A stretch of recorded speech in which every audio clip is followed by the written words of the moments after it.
Hey guys, and welcome back to this channel. In this video, I'll be showing you guys how you can create this person turning into black and white video edit on CapCut PC.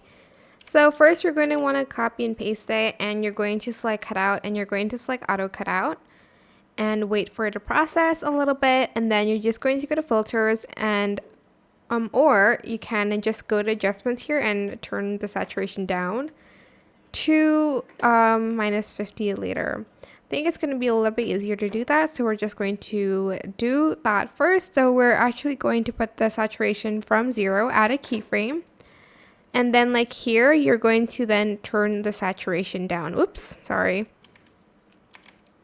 And as you can see, it fades into black and white. You can also do it using the mask instead. So turn on the saturation first. Go to video, go to mask, and select the horizontal one, and you can start the black and white filter from the top to bottom. So I would just like feather that out a little bit, add a keyframe at the beginning. Whoops, that's in the middle.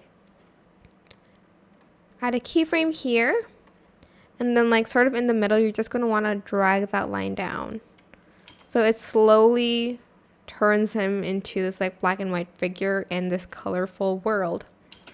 And that is it. Super simple. I hope this tutorial was helpful for you guys. Don't forget to like, comment, share, and also subscribe to this channel if you haven't done that already. If you have any more questions, just leave it in the comment section down below, and I will try my best to answer them all for you guys. And if you found this video helpful, please click the thanks button above the description box down below. Thank you so much for watching. Bye!